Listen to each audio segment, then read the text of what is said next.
Haumea is a Hawaiian goddess of natural childbirth, fertility, and regeneration, and she is the naming goddess of one of the dwarf planets. Today, we're going to dive into aromatherapy and aromatherapy blends that work with the astrology of this dwarf planet, as well as unpacking exactly what this goddess is about. Welcome to our Sixth Sense series by Fellowship in Essential Oils, and today I'm joined by Liz. How are you, Liz? I'm really well, and I'm excited to dive into this because there's so many different threads to the Haumea mythology that I'm interested to see which ones you go and which ones I go to. So, where are you going to start? Well, where I want to start is first of all with the actual dwarf planet. What I'm loving about dwarf planets is the fact that they are named after these deities from all around the world. And we've already covered a Chinese, a Greek and Roman deity, but there are ones from Hinduism, and then all these kind of places where we don't know much about their beliefs at all. You know, South Africa and other parts of Africa, and native tribes in North America. So I'm really, really excited about all these different dwarfs. As we unpack Haumea, now Haumea as a dwarf planet is really, really interesting. She's about the same size as Pluto, but actually shaped like a football and spins really, really quite quickly. And she kind of is, they believe she's like a rock body covered in ice. But I think as we start to unpack her influences on what she can actually, what she plays out in astrology, it's really, really interesting. So I think one of the first things to look out about Haumea is her ability to regenerate and to bring back this kind of ability of, in her myth, what she often does is she will break off parts of her body in order to give birth to a new child and then marry that child and procreate with that child to kind of continue her ongoing growth and survival in that way. So I really like the fact that she must destroy herself to recreate herself. I love the fact that because she is associated with nature and she's got a bit of a volcanic energy, but nature overall, that nature must, you know, nothing is created or destroyed on this planet. It's just recycled and renewed. And Haumea really quite embodies that. And I love that about Haumea. Have you found that interesting about it? Well, I think she's absolutely beautiful. I have to say, the other dwarf planets so far, I haven't found one that I've thought, oh, this one I could really work with. But I think Haumea is just so beautiful. For older women to work with, and I'll talk about that in a moment, but also women who are having babies. I just think she's got this fantastic ability. So she's a shape shifting goddess. What's interesting is she's had many, many children, but probably the most important one to know is Pele, who is the fire goddess and the goddess of volcanoes. And she was so Haumea birthed herself, so no male was involved. She was primordial energy, and from that she birthed herself, and then she gave birth to Pele, who was the fire of the world and the volcanoes of the world. And actually, I'm not even going to attempt any of the names of her other children because they're very, very long, beautiful Hawaiian names, but they mean things like the river that traverses the world and things like that. And yeah, you talked about how she married her children. No, what she did was she shape shifted from being an old being into a young, beautiful being, and then seduced her sons and her grandsons. They didn't know that they were copulating with their grandmother, but this was the how it was believed that the lineage of the Hawaiian islands were populated, that she was in charge of all of the growth of all of the people. So this idea that she's a shapeshifter, but that an old deity, an old woman is able to become anything that she pleases is really quite beautiful to me. And she has many, many myths. I think a lovely one is that she at the beginning of her time, she was roaming the earth and she saw a human giving birth, and she saw her cut open. she was all sliced open, presumably, as we would imagine a cesarean. And she said, well, why is that? And they said, well, that's how humans have to give birth. And she was like, well, no, it's not. And she created this magical elixir from a flower, a local flower, that helped them to be able to birth naturally from between their legs. And so she has given the women the power of natural birth, which I thought was absolutely beautiful. And then there's another myth where she comes across a chieftain who's a female chieftain has given birth to a stillborn child, and the chieftain begs her, please, please, please help me, this child is dead. And she says, well, she does some things and they don't work. And she says, well, there is one more thing that I can do, but the cost of that will be that if the child does live, then I will have to raise that child. You'll have to give that child to me. And the chieftain goes, well, yes, I think that is worth it. So what she does is she takes the placenta of the child and she throws it into the fire. And the fire burns the placenta, and then suddenly this warmth, this life force comes up the umbilical cord and puts the life back into the child. And so she's true to her promise, but she says, well, I am raising her, I'm taking care of her, but you are going to be her earthly mother. And so even the chieftain doesn't lose the baby at all in either meaning of it, but this idea that not only can she generate herself from nothing, she can bring things back from the dead. And as you say, this idea of regeneration of the earth, of course, that goes through all of the cycles of the planet. And so she is this regenerative force through all beings. I think she's just magnificent. One thing that's really interesting about her astrology, I'm doing some great study with Sue Clines, who's another great astrologer, written a really great book and has a website called moreplutos.com. And she has mapped back throughout history, especially when Haumea was in prominent positions, especially in relation to Pluto. And what she's noticed is there's normally been a big tragedy, normally maybe like a great war or a loss of life. And she was even mapping back before, like in BC times as well. But each of these have brought a revolution or a new understanding. And so I really like this idea of Haumea having to regenerate herself, and how this kind of we can look at our lives in this way, that sometimes we do need to, in order to stay relevant, to stay alive. I'm kind of getting Madonna vibes, who is renowned for always reinventing herself every album or every couple of years as well. But that sometimes we must let go of something in order to bring in something new. And that's why I really love the essential oil Cistus when aligning with her. What I love about Cistus is, that when the plant drops its seeds, it doesn't necessarily germinate the next year. It needs fire to crack open those seed pods and rise. So it's got almost like this phoenix rising from the ashes kind of energy. And so Cistus is a beautiful one when we are like, right, I'm going through a tough time, things aren't working for me, maybe what I'm doing has aged or has come to the end of its life cycle, and I need to resurrect, I need to recreate, I need to rebirth myself, my project, my relationship, wherever I'm going. And I think working with her and Sisters can be really powerful in that way.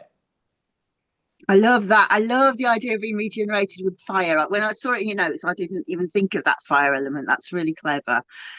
In the same way, for me, that energy would be Blue Lotus. The way that the Blue Lotus in Egyptian thought was that it would disappear under the water, down to the murky depths, and then come up the next day up into the sunshine, and every day is a new day full of beauty. I think what I thought was really interesting when what's evolved between you and I is you are choosing oils to do with like the personal journey of the person, and I have realized that I'm telling the story of the goddess in oils, and that's a really interesting difference And when I was thinking about, well, if I was going to try to like manifest her, if you like, first of all, I would be wearing beautiful fresh flowers, and there would definitely have to be ones that have got a really strong fragrance. And when she has her special day on Hawaii, everyone wears these beautiful leis. And so for me, it would have to be something that had got a really, really strong fragrance. And I think Blue Lotus does have that, but the Blue Lotus oil, not necessarily so. I think for me, this idea of manifesting and bringing something new into the world is neroli. And I thought that was like the heady blossoms, like the marriage lays and stuff, which there's kind of not that much in the mythology that you can say, oh, that's a neroli thing. But I think if I was trying to like bring her into being, that would be the fragrance that I would choose. This shape shifting aspect is fascinating to me. I was watching a video that Brian Cox did about it, because he obviously is interested in the astronomy, and he got this little I don't know what this gadget is, but it was something that moved like a circular object. I suppose it was a centrifuge, really, but it was making it go around really fast. It got this little sort of circular pebble, and you put it onto the centrifuge, and the rotation of Haumea is it circles the whole planet, which is 2,000 kilometers, rotates every 4 hours. So it's going really, really fast. And he showed what happened. So he got this like spherical object on his centrifuge, and he showed how over time, as it went, just in like as you were watching it, this shape changed, and it kind of flattened out and it became elongated. So like we would say like a rugby ball in this country. And so it was, and he said that is a centrifugal force, and we think that's what's actually making Haumea the shape that she is. And over time what happens is she throws things off. So, of course, we say that in our mythology, we've just said that she throws things off and they become her children. You know, she removes parts of her. And there are two moons. And as you say, she's covered in ice. Actually, she has a ring system like Saturn. And then she has these two beautiful moons that are named after her children. So I'm going to attempt these two. So it's Haika, and she is the goddess of forests, but also hula dancing, the goddess of hula dancing and of healing.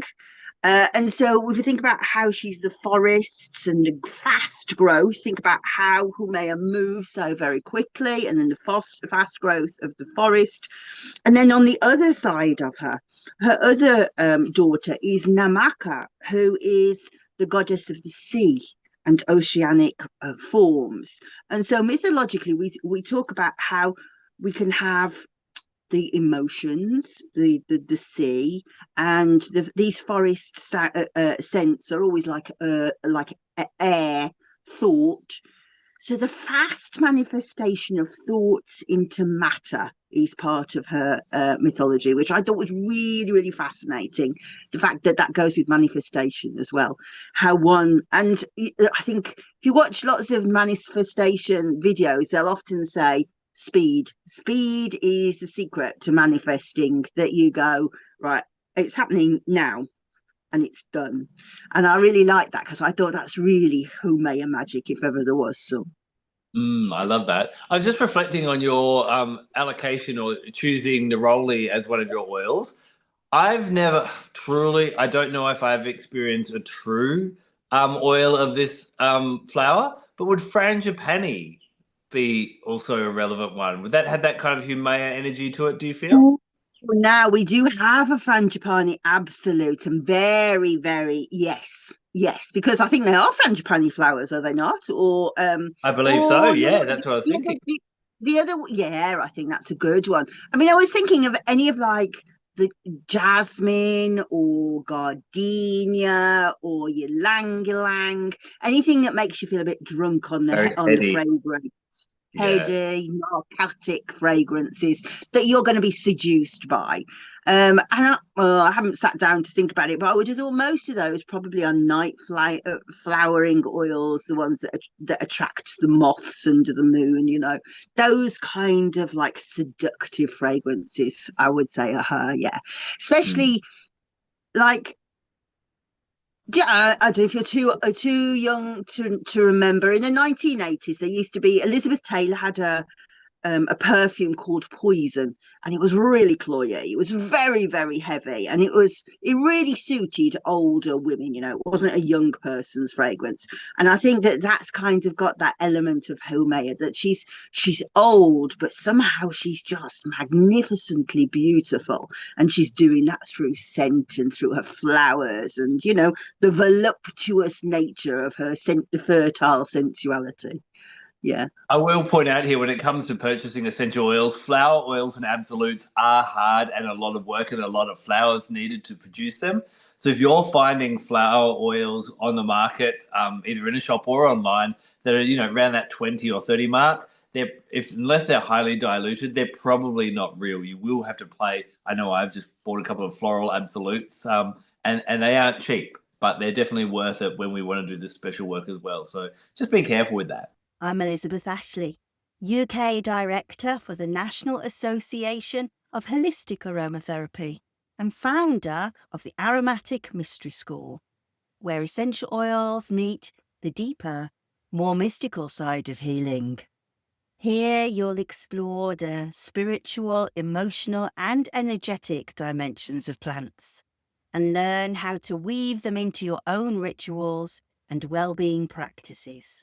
If you're ready to work in a way that nourishes both your soul and your senses, join us at the Aromatic Mystery School. The link's right below. The other aspect I wanted to kind of share and discuss about Haumea is this idea of octaves. So planetary octaves. And this is something that astrologers work with where, so Haumea is within an octave which starts with Venus. We know Venus is about that personal love and beauty and that kind of relationship beauty in that type of way. Her higher octave planet is considered Neptune. Now, when we look at Neptune, Neptune is more about aesthetics. It's about the inspiration that comes through the arts and the beauty of life. And then Haumea is then now considered to be the higher octave of Neptune. And Haumea captures this essence of this the beauty of life and this drive to always go on, to always grow. And I want you to think about this aspect. We see it in nature documentaries. It may be something like, why does that baby animal just keep on struggling to the very last breath to follow its mother, even when it's being pursued by a lion?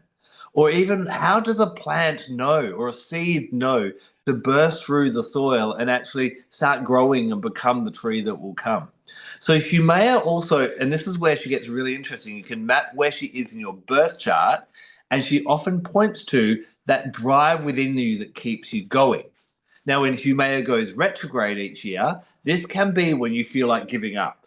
And it's really great to lean into knowing her placement in your birth chart and go, right, where I really can rebirth myself, where that drive is, where I refuse to give up. It may be with family, it may be at work, it may be communicate. I'll communicate until there's no hope, whatever that may be.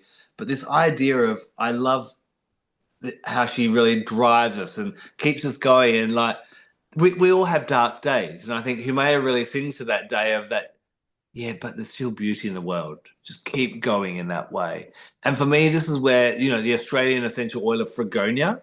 Fragonia for me is that oil of hope and faith. It parts the dark clouds when you're really struggling and just keeps you going on. So I think we all have times when we're struggling. There can be some challenging times today, tomorrow, in this era. But this is where understanding your astrology and where Haumea is placed, and then working with something like maybe Fragonia and going, I need to go on. I need to have faith. There is still something worth fighting for. The world is still beautiful, and I want to be part of that. I'm just as Haumea, the goddess, wants to be. And then bring in the Cistus and go, right, how do I recreate myself to be reborn, to be lively, and to keep fighting another day? Yeah, I love that. And again, I think that is Blue Lotus. I think that there are like different codes that go through the world.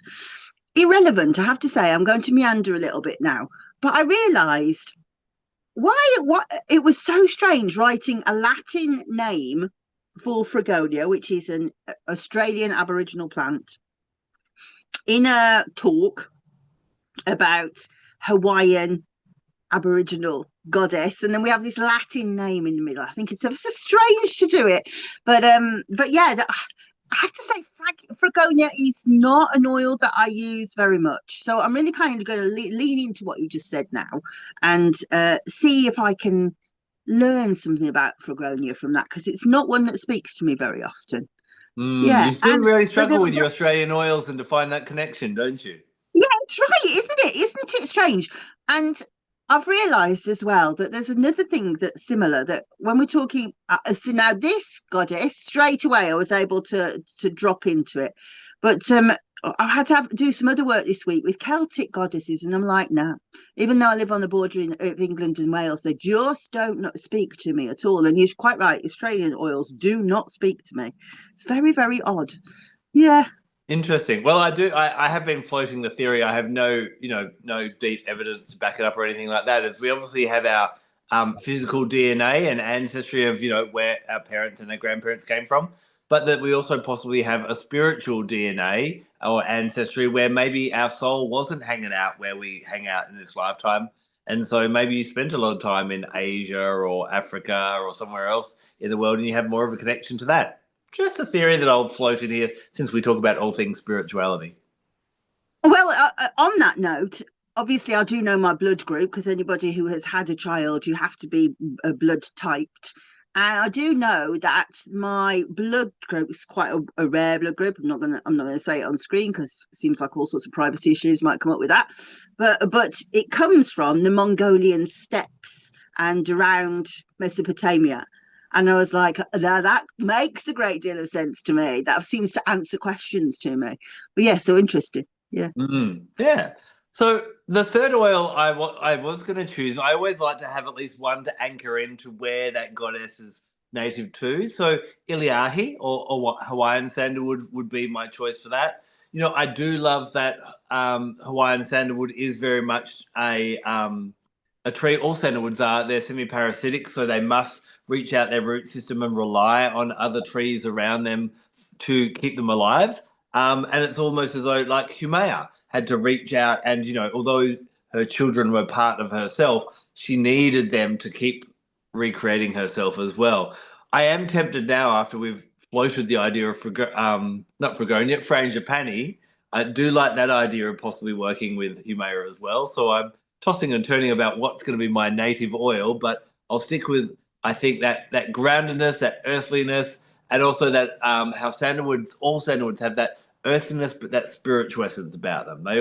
They help us reach out and find favorable relationships that will sustain us on this planet, but they also help us connect the spiritual with our physicality as well, which I think Haumea is very much a bringing it all together and manifesting type of thing, like Iliahi.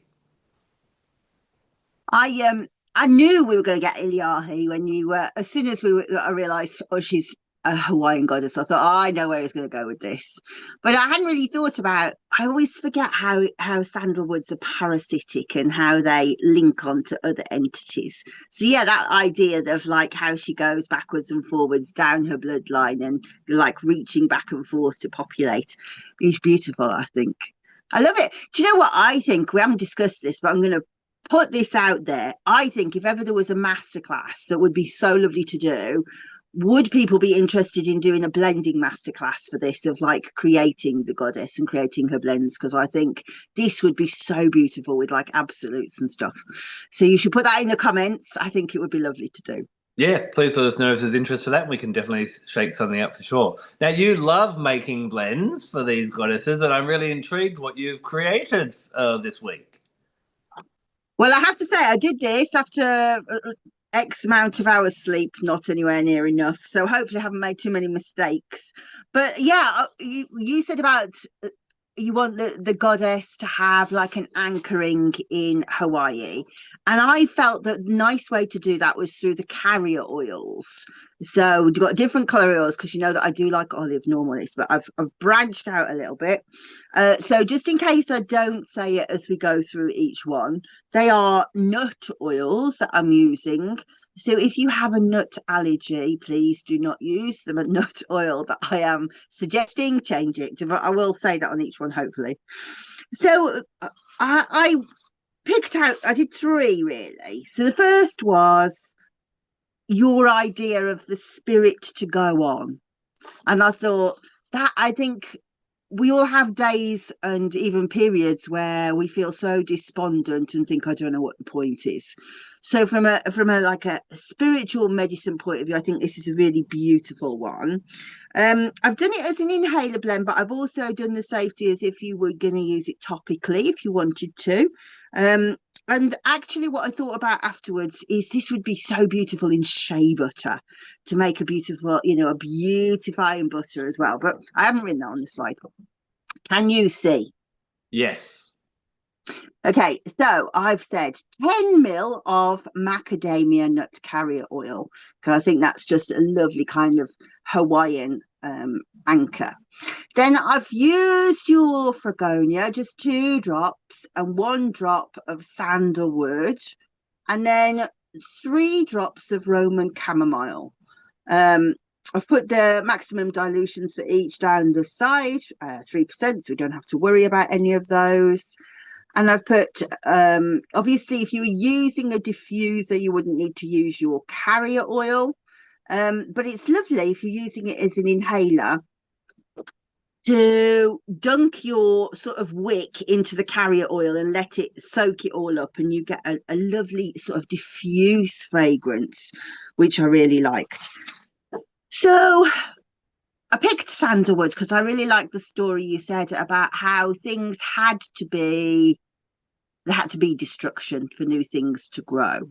So this idea that we are in the I have a lovely Australian friend, apart from you, Joy Bowles. It taught me this fantastic chemistry teacher about aromatherapy, and she talks about how the menopause feels like you're in the goo. So you're in the chrysalis, or the cocoon of the moth, and you become nothing but goo, and you're in the goo, and you will come out later. So this complete destruction of changing into something new, I think you're right, is a very the sandalwood sort of ideal. And then Roman chamomile, as you know, one of my favorite oils, probably goes into everything I do, because when I'm near it, it goes, whatever will be, will be. Que sera, sera, whatever will be, will be. That we just let go and trust that the goddess, the universe, God, divinity, whatever, knows what it's doing.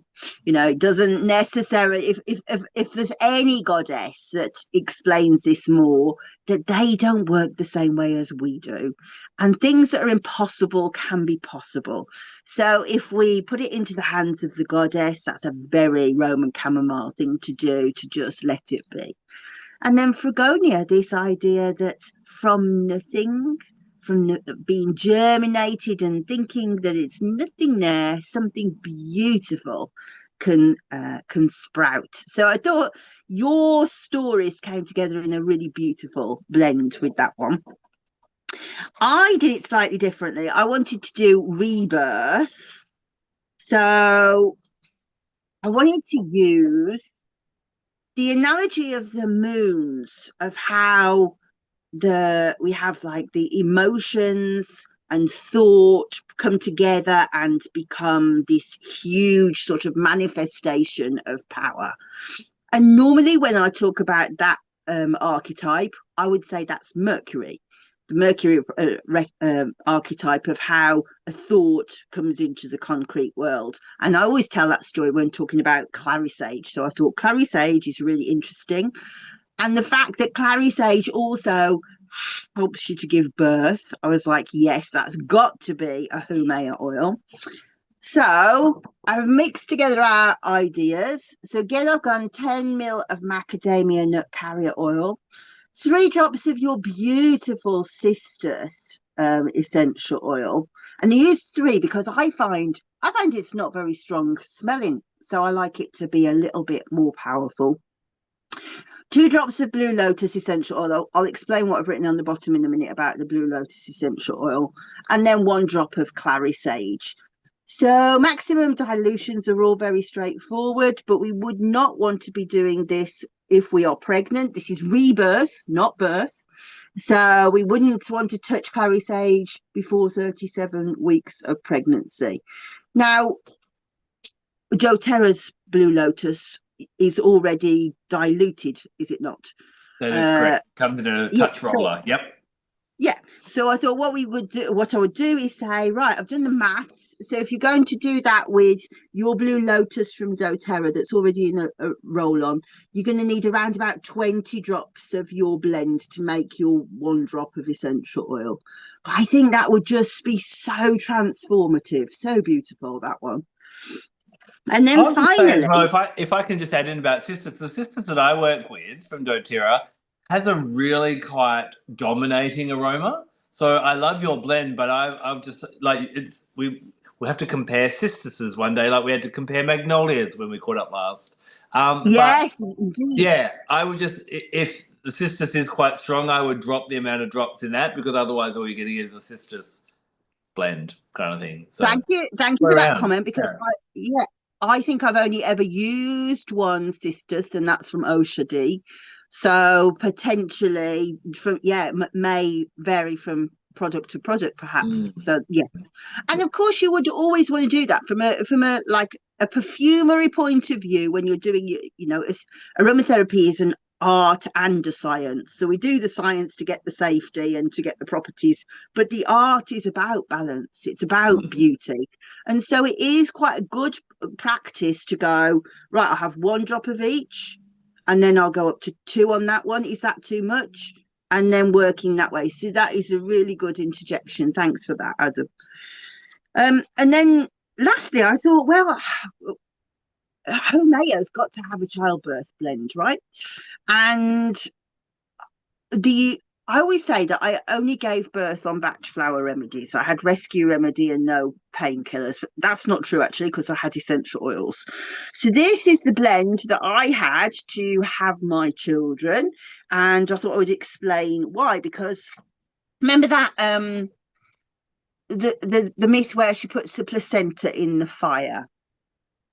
So birthing the placenta actually is more painful than birthing the baby, I think.